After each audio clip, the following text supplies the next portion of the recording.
Olá, seja bem-vindo ao canal Falando sobre Ética, eu sou o comandante Ricardo. No vídeo de hoje, continuaremos a falar sobre Friedrich von Hayek. Então vamos lá.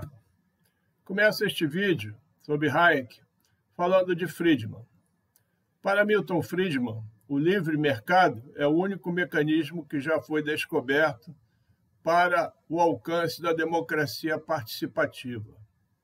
O livro de Hayek, que citei no vídeo anterior, O Caminho da Servidão, foi dedicado a todos os socialistas, porque servidão e socialistas caminham juntos. Lembrando a frase célebre de David Hume, cujo pensamento foi objeto do nosso vídeo 52, ele disse: raramente se perde qualquer tipo de liberdade de uma vez só. A perda da liberdade costuma ser gradual, como Hayek mostra no Caminho da Servidão. É um caminho que é percorrido quando o povo ao qual pertence o poder não o exerce e fica à mercê daqueles que tomaram o seu poder. Com relação à liberdade econômica, não é possível existir liberdade pessoal e política quando não há liberdade econômica. Isso porque é justamente a pobreza que leva à servidão e acontece pela única opção que as pessoas têm para sobreviver, porque os menos favorecidos têm essa opção que é se filiar a algum programa assistencial dos governos. Só que, quando esses governos, normalmente de esquerda, se aproveitam dessa situação para fazer as pessoas de reféns, esses governos trabalham para que essa servidão não tenha fim, ou seja, aquela pessoa humilde que não tem opção para sobreviver ficará eternamente dependente de auxílios governamentais, ao invés de o governo os auxiliar a melhorar de vida e sair desse programa. Como disse, creio eu, Margaret Thatcher, o melhor programa social é aquele que a pessoa sai e não aquele que a pessoa entra e fica eternamente dependente dele. Foi por ocasião da primeira Revolução Industrial, iniciada em 1760, que a liberdade industrial abriu caminho para o livre uso do conhecimento. Naquela época, tudo podia ser testado, e assim a ciência produziu extraordinários avanços que nos 200 anos seguintes mudaram radicalmente o mundo. O trabalhador ocidental que vivia em países democráticos passou a desfrutar de confortos materiais que séculos antes era impossível de imaginar, porque tais confortos somente os ricos possuíam.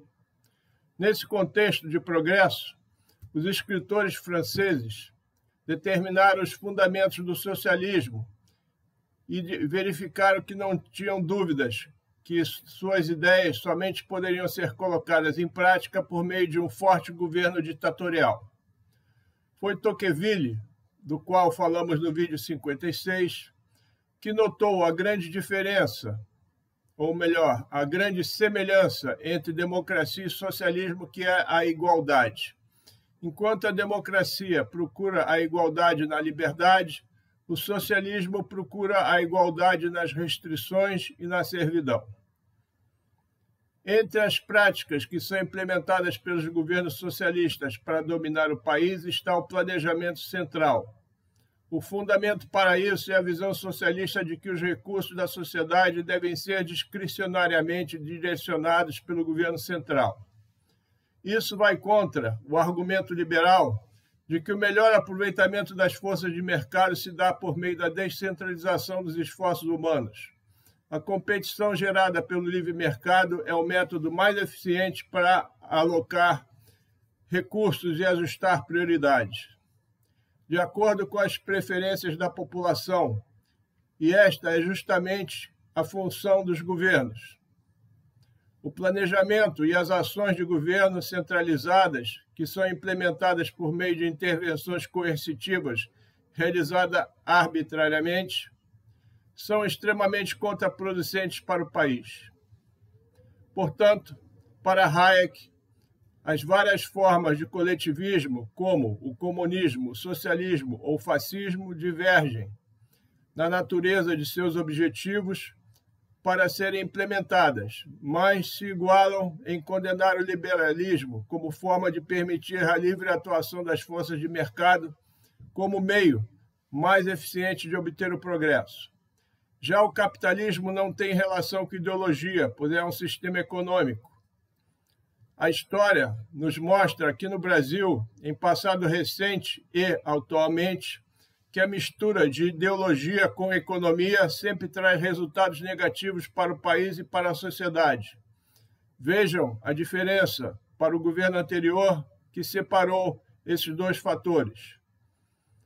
O resultado foi a economia indo bem, que era conduzida por pessoas técnicas, e um nível muito baixo de corrupção.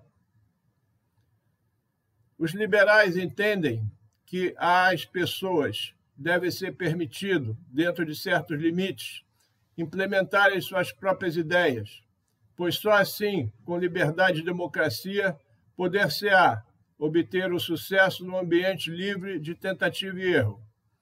Só assim, as ideias bem-sucedidas trarão melhorias para a vida das sociedades. Existe um ditado em direito que diz: somos servos da lei para sermos livres. Isso significa que, num país democrático de direito, se todos nós cumprirmos as leis que foram elaboradas por nossos representantes legitimamente eleitos, ou seja, indiretamente, com o nosso aval, significa que desfrutaremos de liberdade para convivermos em sociedade, pois o direito de um termina onde começa o direito do outro. Logicamente, para que esse sistema funcione adequadamente, como eu já falei em muitos outros vídeos, o povo brasileiro precisa votar melhor e parar de eleger corruptos. Por essa razão que o império das leis é a maior distinção entre países livres e países com governos arbitrários.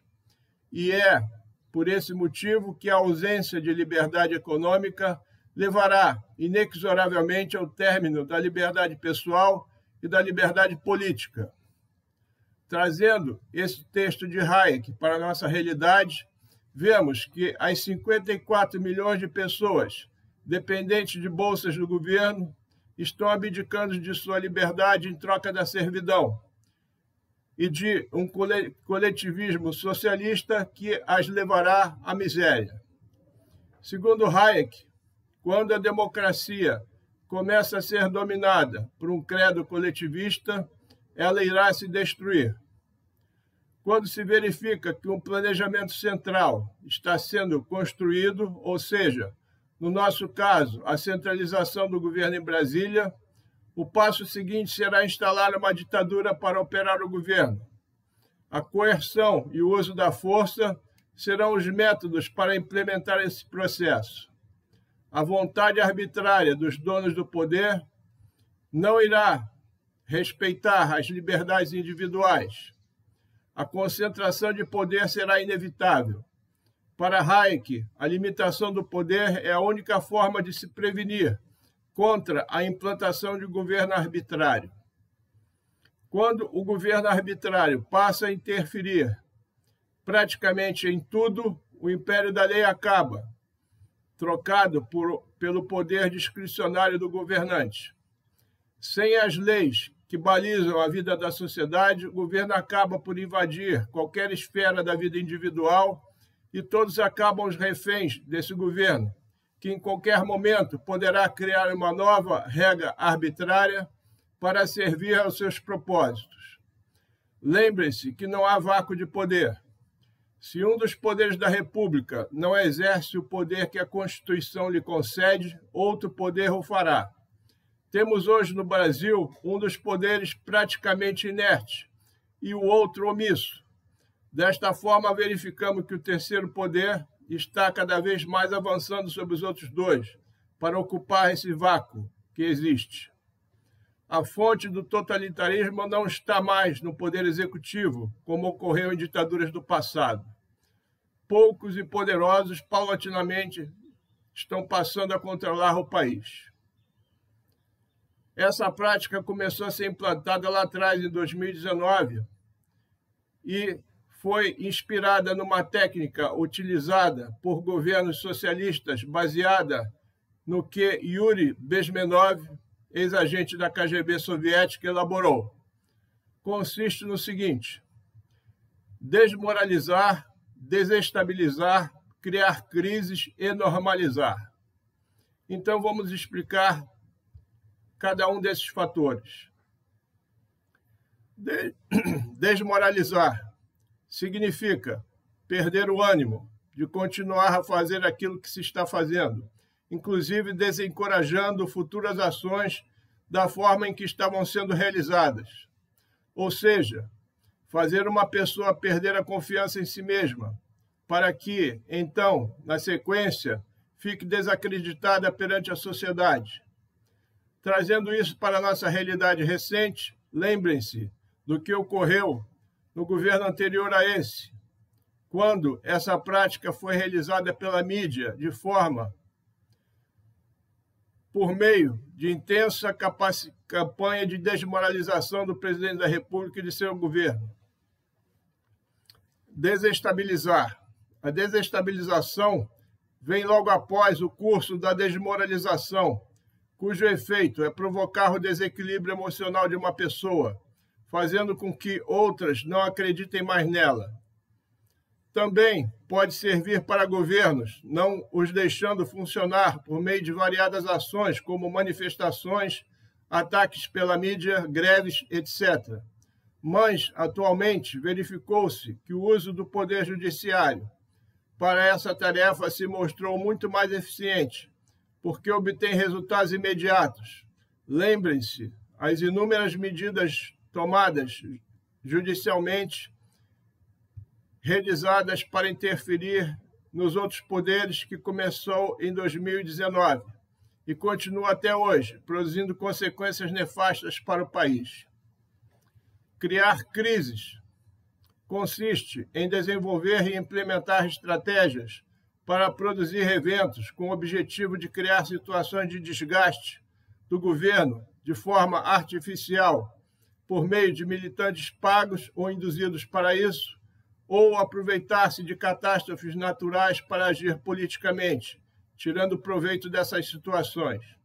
Isso ocorre, por exemplo, por meio dos militantes que invadem propriedades, pelo aproveitamento de catástrofes naturais, como a tragédia de enchente do Rio Grande do Sul, e nos eventos ocorridos em Brasília em janeiro de 2023, só para citar alguns exemplos. Vamos ao último tópico, que é normalizar. Normalizar significa, nesse caso, criar um novo normal, ou seja, fazer com que a sociedade assimile aquilo que aconteceu, convencendo-a de que, após aquela crise, surgirá uma nova situação de normalização em patamares diferentes, que passam a denominar-se como novo normal.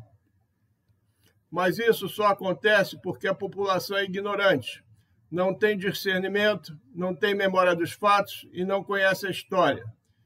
Assim, fica leniente, exatamente como a população brasileira, que está há 50 anos sendo preparada para não reagir diante do que está acontecendo no país ultimamente. Isso ocorre porque famílias não educam mais e governos não ensinam mais para criar essa massa no lugar do povo, cuidando para que ela permaneça majoritariamente ignorante e continue a ser facilmente manipulada por políticos sem caráter, e extorquida por estelionatários e massacrada por autocratas que tomaram o poder. Então, estamos vivendo num ambiente em que se banalizou a moral e a ética, transformando-se a sociedade numa massa sob controle de um sistema totalitário, uma vez que a população perdeu a memória dos fatos, e hoje essa memória está sendo forjada pelo sistema que a controla, por meio de narrativas maciçamente impregnadas nas pessoas, e isso é uma fonte de poder que está sendo exercida pelo medo. Bem, era isso que eu queria transmitir para você. sobre Hayek no dia de hoje. No próximo domingo voltaremos a falar dele, com o terceiro e último vídeo, no qual trataremos sobre a ineficácia dos impostos progressivos, sobre os erros fatais do socialismo, sobre a desigualdade social e sobre a imprevisibilidade do futuro. Por hora, era isso que eu queria transmitir para você que me prestigia com a sua atenção neste domingo. Deixo aqui meu muito obrigado. Se gostou desse conteúdo, deixe o seu gostei e, se desejar, comente, compartilhe esse vídeo e inscreva-se nesse canal. Este é o canal Falando sobre Ética, eu sou o Comandante Ricardo. Aguardo você. Até lá.